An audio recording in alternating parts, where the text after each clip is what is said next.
Hello and welcome into the RotoWire Fantasy Soccer Podcast. I am Andrew Laird, Senior Soccer Editor of RotoWire, joined in this Monday, June 14th by Ryan Belgonia to talk about Tuesday's two-game Euro slate. We got used to our three-game staggered starts. Now we only have two for this upcoming Tuesday slate. Ryan and I were just talking before we started recording, and one of the reasons I was really interested in having Ryan do these podcasts is because he's more of a GPP player.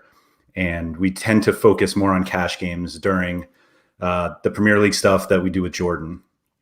And Ryan has been playing some cash games, and he said that he thought the cash game build for this upcoming two-game slate basically built itself. And not to say I thought it was a difficult build, but I was excited because I think we're just going to convert Ryan to be a cash game player, and maybe we all just give up on GPPs. What do you think, Ryan? Yeah, I don't know about that. It's been a rough couple days for GPPs. Cash has been going okay. And yeah, I said to you that when I looked at this slate, coming from a cash game noob like me, it just looked incredibly easy. So I'm excited to talk to you about it. A quick story about yesterday and how bad I can be at DFS sometimes. And hopefully somebody can learn something from it. So I played two entries in the 555 yesterday. And going into the third game, I was just cashing both of them with more PMR left in the field. And it was a pretty common build with Depay. I had Depay left with a punt defender and a punt util. And, Depay was going to be really high owned. I had no chance of winning it or placing high unless, one of those defenders comes up with a goal, and that's probably not going to happen. But I thought I was a decent favorite to cash probably both lineups. And now I'll just say that the winning lineup in that tournament, as well as the winning lineups in a lot of the single entries, had a 0 for goalkeeper and a 0 at defender.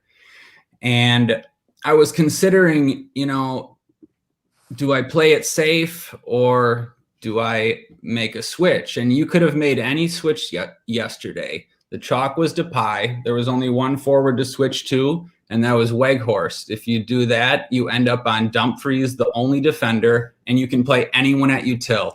Wijnaldum smashed, and everyone on Ukraine smashed, and no one played any of them, so it didn't matter. And people might say it's being results orientated, but it's really not. It just what it comes down to a lot of times is a lack of confidence or a lack of willingness to take risks, probably because I had a bad couple days to start the tournament. And, I deserve to lose in that sense sometimes. Sometimes you got to learn hard lessons in DFS, and,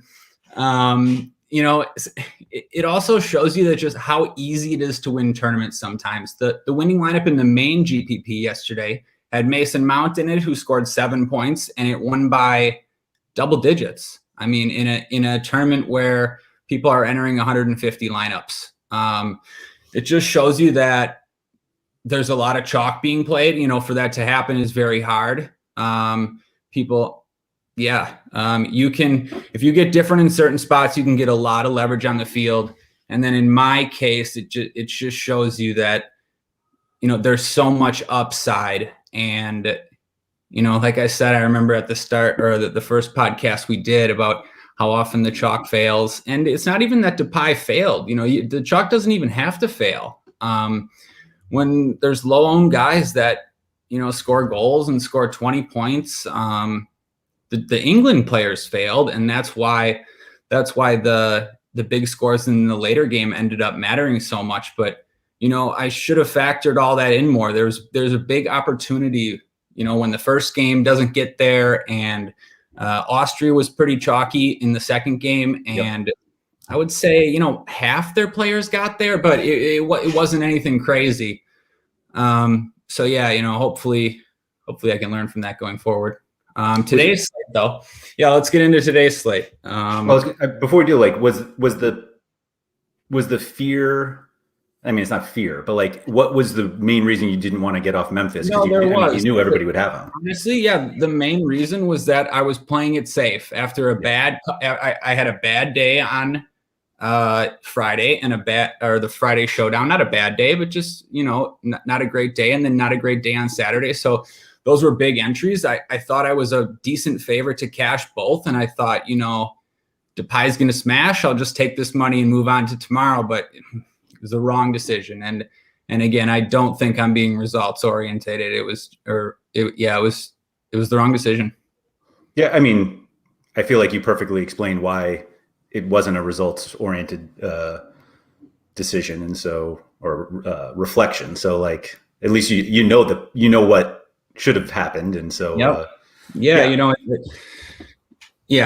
move on. We move on. All right. Looking at this Tuesday 2-game slate, Hungary against Portugal, and then the huge one that everybody's really looking forward to, France and Germany. Unsurprisingly, Portugal is the big favorite against Hungary, and then this France-Germany game is basically a pick-em. France and Germany both favorites to win the tournament. Portugal also, they're all in the same group here. So these are the last two of the first round games, basically. So my expectation is that a lot of people try to build around Portugal because they're obviously the favorite. But, we have a lot of guys from France and Germany that we have played plenty and won plenty of money with. And so I think the ownership on those two teams will still be, higher than it probably should be when you have Portugal. But you said you thought that the cash build was rather easy. Does it include Ronaldo? Yeah, it includes Ronaldo. Again, I guess I'm not normally a cash player, but I just figured that I just started the lineup with Ronaldo and Bruno. And then when I filled it in from there, it seemed to just sort of build itself. But yeah, let's start it forward. So, I mean, are you insinuating that maybe Ronaldo's not a cash play? I mean, it's possible, I see, because in the lineup I made, you have to make a lot of concessions in other spots. And there are other forwards that are playable. Yeah, I don't know. What are your thoughts? I think Ronaldo is by far the highest owned player on this slate. Yeah, no, I think so too. Cash and GPP. Yeah, okay. So for cash specifically, I think you just play him. I mean, did you want to make an argument against? I think there's no argument against in cash games. Looking at how you have to fill your forward spots. Not to say that there aren't cash viable options from France or Germany. I don't think anybody really plays much Hungary in cash. But I mean, Ronaldo there are so many reasons why Ronaldo is always popular, and they all apply on this slate. And so, he has the highest goal upside on the slate, and the expectation is he'll take plenty of shots. I think, not to skip to midfield, but I think we're going to see just a ton of Ronaldo Bruno combos, because we should be prioritizing Portugal over either France or Germany on this slate. It's as simple as that. Yeah, I agree with you. And just a quick ad about GPPs. If you get off Ronaldo and Bruno, you're going to be instantly different. Right. Absolutely. So, there'll be some opportunities in GPPs tomorrow, and there's other players from each team that can get there. So just keep that in mind. Yeah, absolutely. Yeah. So if we're going to put Ronaldo in for cash, let's talk about the second forward. I thought that I had two players really only that I was considering. Okay. And I guess in the end, I landed on one. I was thinking that, Griezmann for France, right? He's probably going to take all or most of their set pieces. And then Portugal, Bernardo Silva seems like a decent price, and he could take a few sets also. He has in the past, and especially being that I'm pretty sure that Jota doesn't really matter, but Bernardo Silva's left-footed, so he should take a couple of those sets.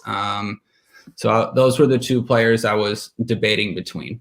What do you think? Yeah, I think it's important to recognize that Bernardo Silva plays like much more advanced for Portugal than he does for Man City. It was kind of like where he played for Man City when he first went there, but he was much more in the midfield this past season. But he'll be in that front three with Ronaldo and Jota.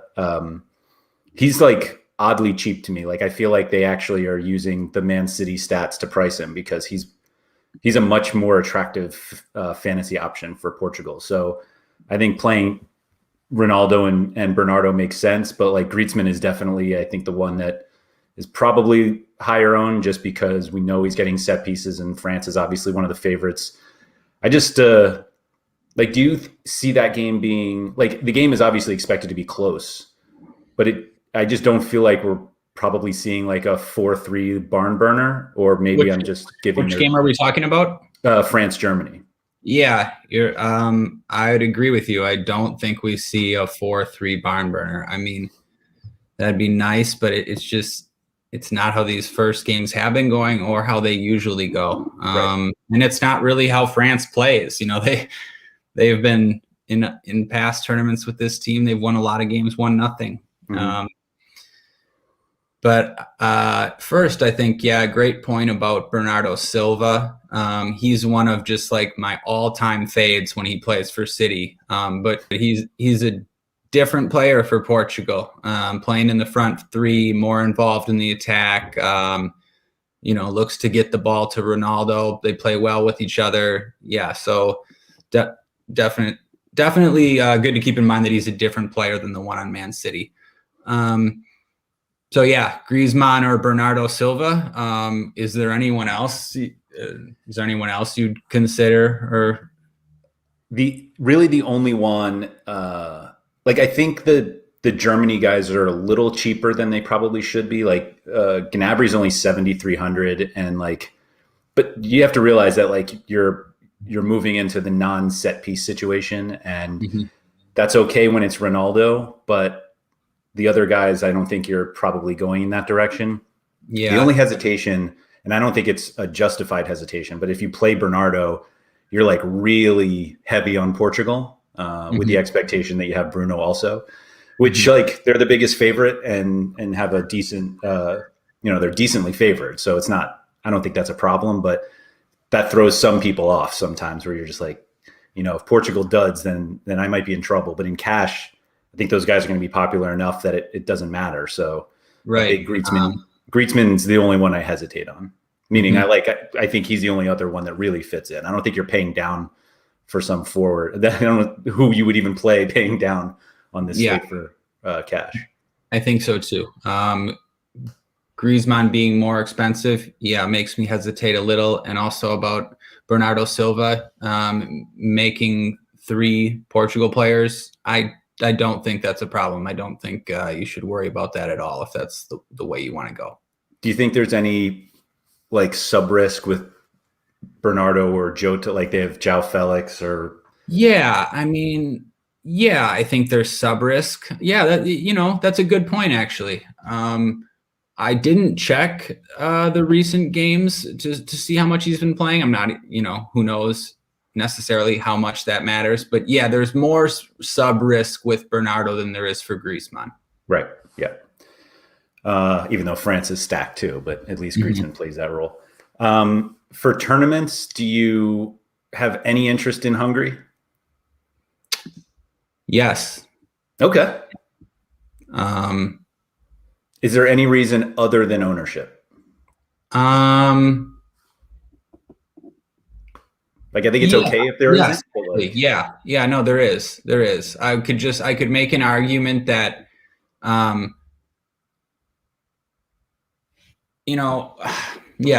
so we've seen in the past recently Portugal not be so dominant when they play these teams. I mean, quite a lot it sticks out in my mind in these international tournaments. I mean, yes, this team is better, but the game is in Hungary. And if you look at the France-Germany game, we think that game might be cagey, and there's going to be subs in that game. And I don't know, if Germany don't score any goals, Hungary can score one. Portugal have given up goals to lesser teams recently in some of the Nations League game and qualifiers. So yeah, and the pricing too. So besides just the ownership, the fact that they're cheaper, it allows you to afford more. Also, on these 2-game slates, you can do some different things with builds. Sometimes just imagine that there's not a lot of goals in these games. You have to have a third player. So, a third team. Yeah. So you can play hungry guys in that sense too, because sometimes you just need a player to fill the spot. So yeah, there's reasons to do it. I would say mainly being the pricing and right, like you said, the ownership is obviously a major reason too. Yeah. Okay. It's not like we're looking at the odds and we're like, actually, Hungary's much better than this. They should be a bigger favorite. It's just that things happen and it's not. Right. So. I don't think so. Yeah. I would just say things happen. And especially, as the smaller the slates get, sort of the more variable they are. So, it makes sense to take chances. Okay. Yeah. I think you told me once that on these 2-game slates, people play them. This is going to sound weird. People play them like small classic slates, but they should actually play them like showdowns. Yeah, definitely. And I don't think anybody really thinks of it that way. Can you kind of like talk a little bit more about that and sort of like why it's closer to a showdown? Sure. So on classic slates, well, first I'll say I've heard Jordan briefly talk about this too. So I don't want to think that I'm the only one that says stuff like this, but yeah, they play more like 2 showdowns put together than a normal classic slate. On a normal classic slate, there's going to be a lot of opportunity cost, I guess is the way to put it, because you have so many options that players are always. I wasn't prepared for this question. Sorry. No. I wasn't prepared to ask it. I'm just trying to think of a simple way to put it. Back to what I was saying about 2-game slates, they're much more variable. If you play soccer showdowns, you see, crazy lineups winning all the time. And in classic slates, that really doesn't happen because there's more games. So some of the chalk is always going to do well, or not even necessarily the chalk, but there's more opportunity cost to making, I guess, riskier plays because there's more games that are going to beat you. So it doesn't make sense. On these 2-game slates, it's very easy for one of the games to really fail or for one of the teams to really underperform. And the same way in showdowns, you can get a crazy amount of leverage by being different. Where it might not help as much in the classic slates, it helps a ton on these 2-game slates. So it makes sense to like game script more the way you would game script in showdowns, where you wouldn't necessarily recommend game scripting in a classic slate because it's just too risky and it just doesn't matter enough because there's not you're not going to see a big enough advantage from doing it. There's just too many players that will beat you because there's too many options. Not enough guys will fail to make being different a worthy option, I guess. I don't know. It seemed very confusing when I just said that in my head, but I'll try to prepare something better. Sorry for dropping that one on you. No, I think no, that's fine. I'm glad you asked. Just sometimes I have trouble explaining things. Hopefully people got something out of that, but I'll come up with a little better answer for the next 2-game slate.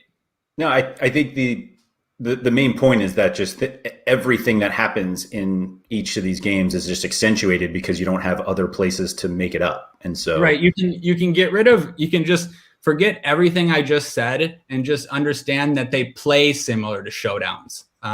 So if you keep that in mind, right, that's all you need to know. Yeah.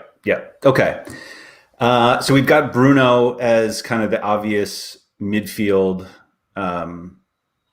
top midfield play. I think what you need to do on this slate is, at least for cash, is to decide what you want to do about the Germany situation. I don't think fading Germany is necessary, but like, where do you fall with basically Germany when it comes to cash with the guys that are on the team? It's like Tony Cruz or Joshua Kimmich. Cruz tends to still take more with the national team. Do you think Cruz is worth taking in a game where Germany are underdogs against France? For cash, yeah, I think he should still be in the consideration. That's the spot that I most wanted to talk to you about. But I think first, I know we don't want to skip around, but I think you kind of got to make a decision on Kimmich first. Yeah, that's fair. So I guess let's just go there for a second. I'll just tell you what I think, and then you tell me if you think differently. I think the Portugal defenders are fine, but they're kind of the same price as Kimmich, and really not for cash. Kimmich is likely going to be playing right wing back, right? Is that what? Yep. Yeah. So he's in a good position, and I don't think Cruz is going to have a monopoly. That's another thing I wanted to ask you about. Cruz didn't play in some of those recent qualifiers and Nations League games, and Kimmich was taking the sets. Like you said, Cruz had taken most of them when they played together, and that'll probably happen again. But do you think Kimmich has any, or do you think he has zero? I struggle to see zero. They're both right-footed, so I don't think it's like a dominant foot issue. But like, if they just said Kimmich takes all the ones on the right and Cruz on the left, like, I don't think anybody's shocked about that. No. I think that too. What's that? No, yeah, I was thinking that also. Yeah, I think it would be much more surprising if Kimmich had a monopoly than if Cruz had one. I'll put it that way, though. Like, I agree about that. Okay. Yeah, Cruz being uninvolved on set pieces would be really surprising. And so that's my only reason to think that maybe he's a slightly better play. I don't think you play both, but like, I wouldn't fault anyone for playing both, even against France. Okay. I agree with all that. My initial thought is to play Kimmich. There's other options, but I like his advanced position, and he's probably going to take a few set pieces. Even so, he should cross the ball.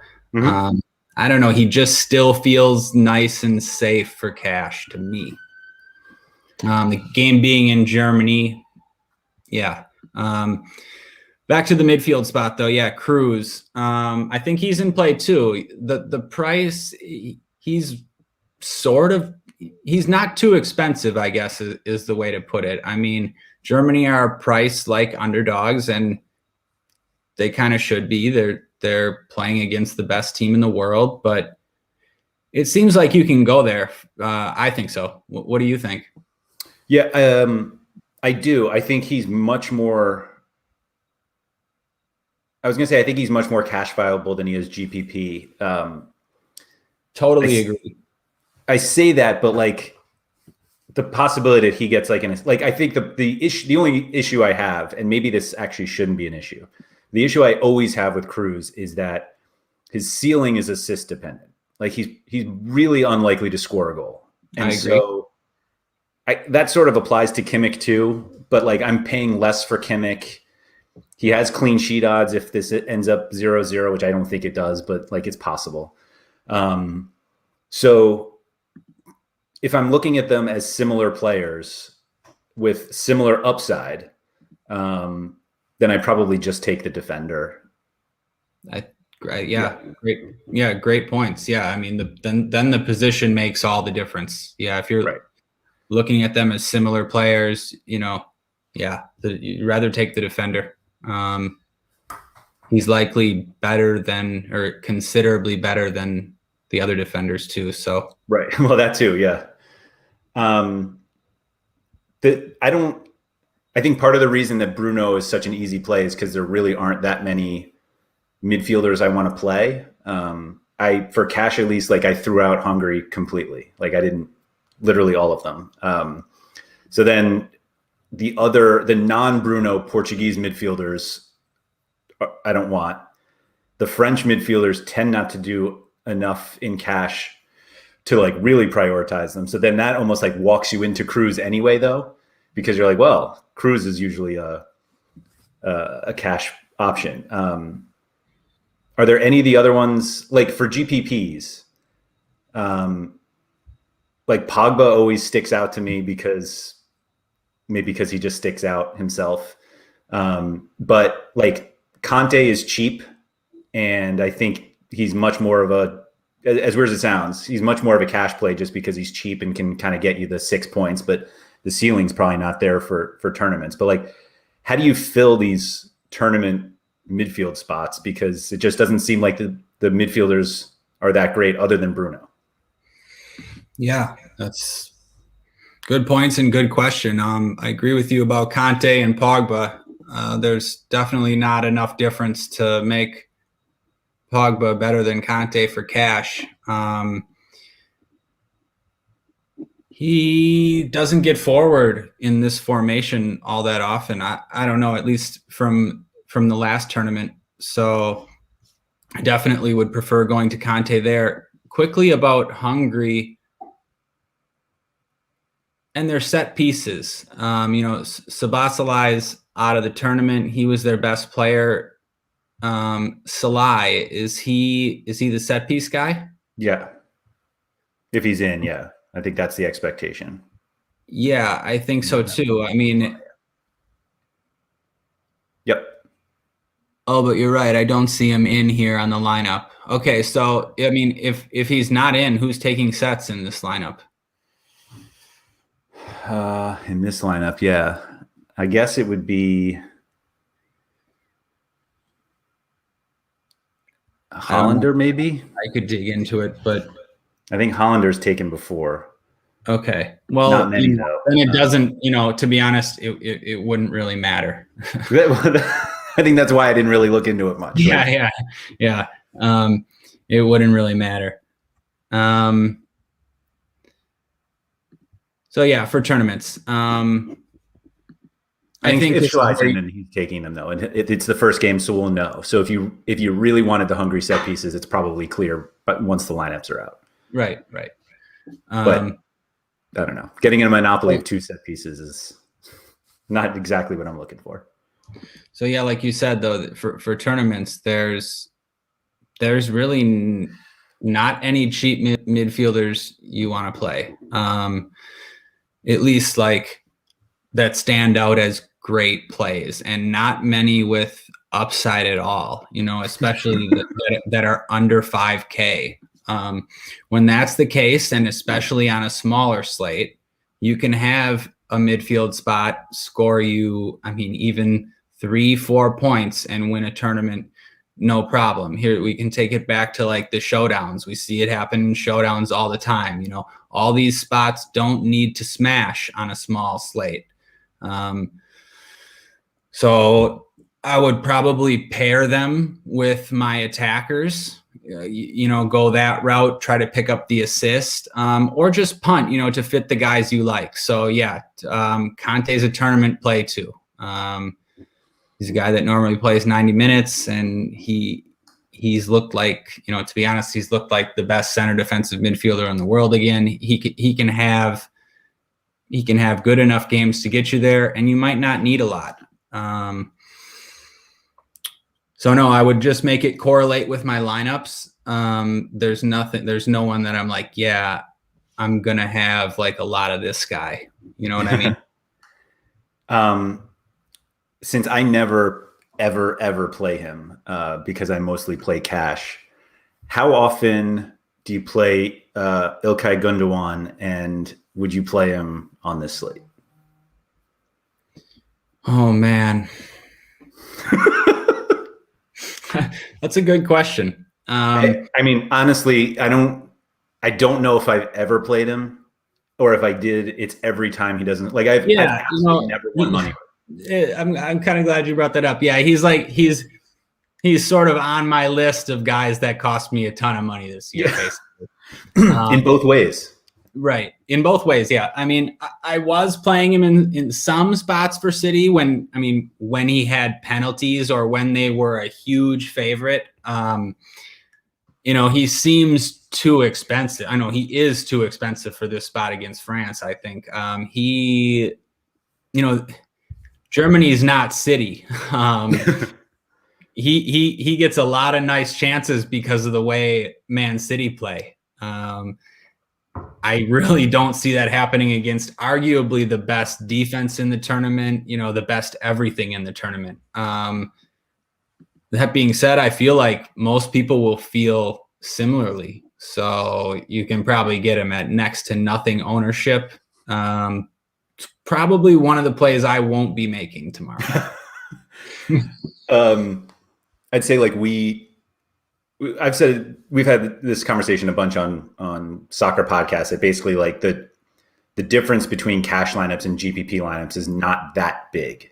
No, like you can win tournaments with cash lineups or even just a small tweak. Like if you build a cash lineup, like a straight cash lineup, and you have Tony Cruz and you just take out Cruz for Gundogan, you might be able to win a tournament with that.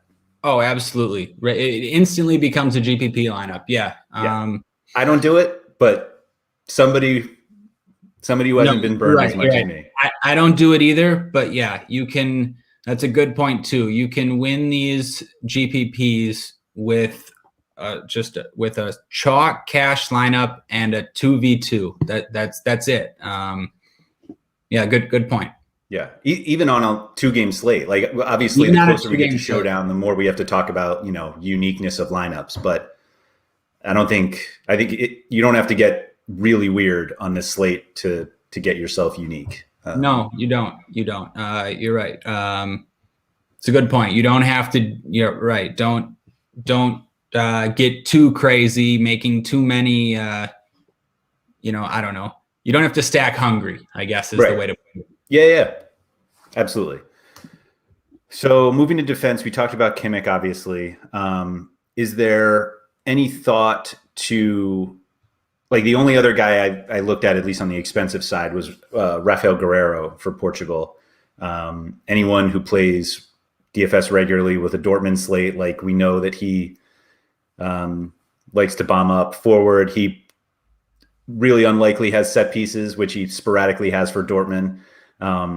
It seems like we always try to like emphasize that in situations where he could have set pieces, and then he ends up just getting on the score sheet without a set piece anyway, so it doesn't matter. But he's only $100 less than Kimmich. I feel like most people will play both of them instead of playing Guerreiro over Kimmich.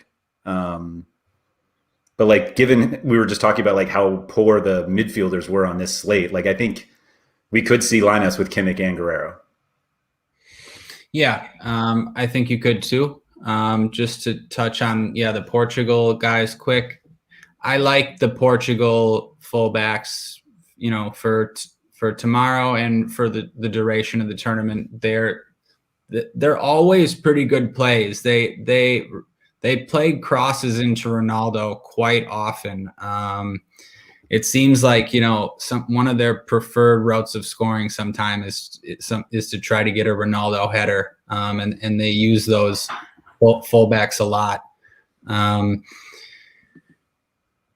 So Guerreiro, he would obviously be the second guy behind Kimmich. I would play. When you said both of them, did you mean for cash specifically or just in general? You think people will play both of them in cash?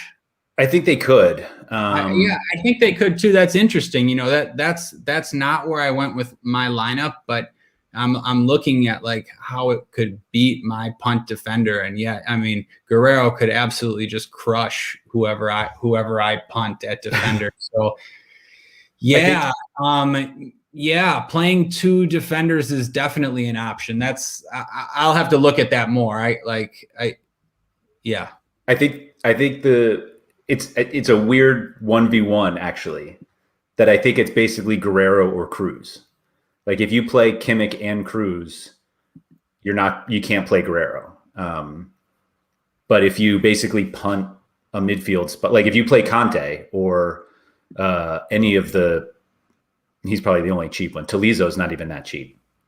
I guess you could go to the Portugal guys that are the non-Bruno Portugal guys. But if you go with that route, then you have money to pay up for two defenders. But I think you're playing Guerrero at the expense of Cruz. And that feels a little crazy when you just say it like that. But like given the context of the slate, if Portugal really should be able to handle Hungary better Germany's an underdog. So it's not like you can't expect Cruz, even if he had a monopoly, to get, like 10 corners. That just doesn't seem like it'll happen in this game. So it really doesn't. I mean, yeah, it would have to take, France scoring early, really early. And then but you're right. We're not going to try to plan for that. The more I look at it though, yeah, it's definitely Guerrero or Cruz. And just initial thoughts is that I like the advantage that Guerrero can give you over whoever you would punt. It seems like it could be bigger than the advantage you'll get from Cruz over Conte. I guess that's sort of what you need to think about, at least. In my opinion, yeah, it looks like that could be the move. Right, the 2v2 of Conte. Yeah, like I was just trying to think, is it better? Where's there going to be a bigger difference? Cruz versus Conte or Guerrero versus, Rafael Varane for 2,600 or whoever I was going to play. So yeah, it makes a lot of sense to play the two expensive defenders. Are there, would you consider any of not that there are a lot of other expensive defenders. I mean, you're probably not going to play Semedo over Guerrero on the same team. And then we have Gosens, and then the French guys are a little cheaper. Yeah. Lucas Hernandez looks pretty good. Yeah. He seems definitely in play. Yeah. He seems pretty cheap for the situation. Yeah. Pavard, wonder goal once in a blue moon, gets him the extra $600 in salary, but yeah. No to Pavard, but definitely Lucas Hernandez. 4K seems a little too cheap. I mean, yep. It's definitely too cheap. So yeah, Lucas Hernandez. Again, if I don't know if this is the case, but he played center back a lot for Munich, so it's possible that keeps his price there. I don't know. Who knows really? But regardless, he's too cheap for playing left back on possibly the best team in the world. So, I mean, just obviously Portugal's favored, but if you're looking at Hernandez at 4,000 and Pepe is $100 cheaper for Portugal, I think. Oh wow, yeah. I mean, right. If that's obviously you go with Lucas Hernandez. I don't even know. Yeah, if you're,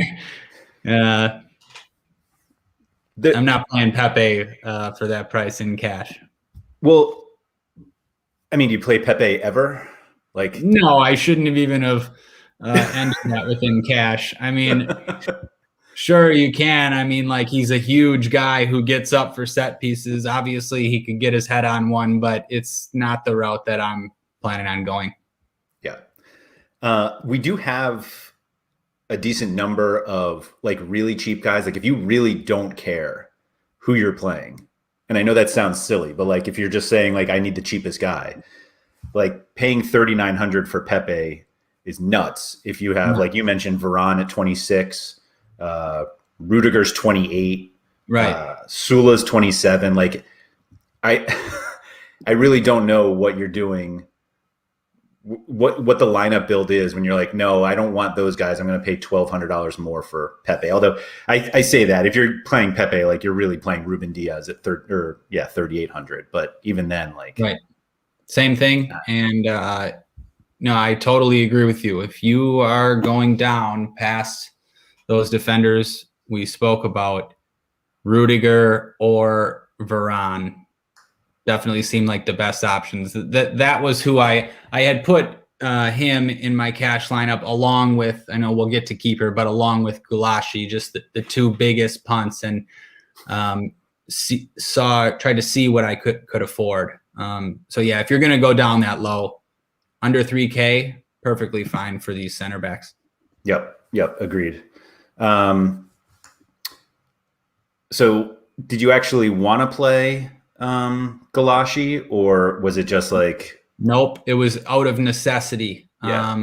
I made like a lineup that, it could afford Ronaldo, Griezmann, Bruno, Cruz, and Kimmich, just all of them, and that's what it took. It took Gulashi and Varane. So no, I wouldn't choose to play him. Go on though. What else were you going to say?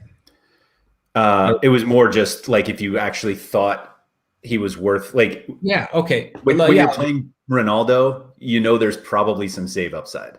Right. Yes, that's right. That's what I was going to say. So he's fine. Ronaldo, a lot of times he's just a shoot on sight guy. I mean, he just wants to score goals in this tournament, and he's going to take shots when he can. And it's always fine to play the keepers against him, because also he takes long shots, and he takes shots that like he's probably not going to score with, because he's Ronaldo and he scores with them sometimes. So right. You're going to get some cheap saves. You're going to, for cash, like if you need the extra money, or even if you don't, I mean, Gulashi seemed pretty good to me. I mean, I'm not really going to try to guess the France or Germany keeper, like try to pick one of them. So what do you think? The way I was looking at it, because when I saw that I'd probably play Ronaldo and Bruno, and it was like, all right, I'm probably going to need salary here. So I, like, those were the first two in my first draft. And then I just went to Gulashi because I was like, let me just see what I can do, knowing that the minimum priced keeper is there. And I couldn't remember the last time, and I realized it's only a 2-game slate, but there's like an $800 difference between Gulashi and Neuer, like the two underdog keepers. And usually, the difference between Neuer and Lloris is 300. So like usually you don't see like the two middle teams priced closer than the two underdogs. But I think you're either playing Patricio or Gulashi. Like I don't think. And I think it's possible that they both have double digits, as crazy as that sounds. Like, I think it's possible that Gulashi makes 8 saves and gives up 2 goals, and Patricio makes 1 save and a clean sheet win. Yeah. All great points. And I'm not normally someone, sometimes to my detriment, who plays the opposite goalie when I have multiple players from the other team. But yeah, in this situation, it just, everything points to it being a pretty good move. $900 more to get to Neuer. For me, I mean, no way. I think France is the best team in the tournament. So, I mean, why would I want to pay more money for that? Couldn't agree more. And like, we are willing to stack Portugal, but like you said, like they've got plenty of 1-0 wins that, like, if Gulashi, the odds that Gulashi gives up 1 or 2 goals and makes no saves just seems so low to me. So low. Yeah. So yeah, at 3,900 with like a reasonable path to like 6 to 12 points, like you would pay that for any position. Absolutely. Obviously he has the the smaller risk that he finishes at -8, but which the defenders or midfielders don't. But I don't know. They'd have to basically, if he finishes with -8, then most likely the guys in your Portugal lineup crushed. So like it just kind of it doesn't even out. Those guys score much more. Yep. Yeah, you're right. It should be okay, especially for cash, where you can do with your goalie scoring. If your other guys get there, it shouldn't matter what your goalie does. Right. Did you do we think that Lloris and Neuer are basically ignored in tournaments, or do you think that people I'm just trying to I can't see if we're going to see people stack those teams, and if they do they try to get goalie correlation just in terms of a win and I guess a clean sheet? I just I'm finding it hard to find a path where I'm paying that much for a goalie where I'm like, yes, I want to play Neuer, or yes, I want to play Lloris. Yeah, and I think you're right about that. But the answer, they shouldn't be ignored in tournaments. I'll play both of them in tournaments. They make for great tournament plays. You don't have to have anyone else from that game if you want. Just play Lloris with the defender, play Neuer with the defender. That's good enough. There's a great chance that game finishes 1-0. So no, yeah, will they go overlooked? Yeah, probably a little. But it's a small slate, so all the goalies will be, significantly enough owned. I still think they're great tournament plays because you're like you said, people aren't going to want to just decide to play them. They'd rather try to get, to Rui Silva or to whoever starts for Portugal. Right. So yeah, it makes great sense to play in tournaments. Definitely. All right, cool. I think we got everyone that I wanted to touch on. Talked a lot about Pepe for some reason. All right. If anybody has any follow-up questions for Ryan. He always makes everyone talk about him. He's always in the headlines. Every game is something for Pepe to be in the spotlight, it seems like. Do you think he's more likely to get a red card or a goal tomorrow? What a great question. I'll take the red card. Yeah, I think I'll say that actually, that I was saying how Galashi, the downside of Galashi is -8, but Pepe could definitely finish below 0. That's just that's absolutely in the cards. So just keep that in mind, everyone. All right. If you have any questions for Ryan or me, you can find us in the RotoWire Discord, which is open for all subscribers. Just go to rotowire.com/chat if you have not gotten in there yet. If you are not a RotoWire subscriber and would like to try both the Discord out and everything that we have available on the site, including our daily cheat sheets that we've been showing on these YouTube videos, if you could please, you can just go to rotowire.com/soccer trial. 10 free days to the site, access to everything that we cover, both soccer and all the other sports. So check that out. If you are watching this on YouTube, if you could please hit the like button below, feel free to subscribe to all the videos so you can get notified when we have the new ones come up, because we're going to be doing these every day that there's a slate on the next day. So check that out. And if you're listening on the regular audio version of the podcast, if you could please rate and review it wherever you listen. Ryan, thank you for that. Good luck on Tuesday. Thanks, Andrew. Good luck, everybody.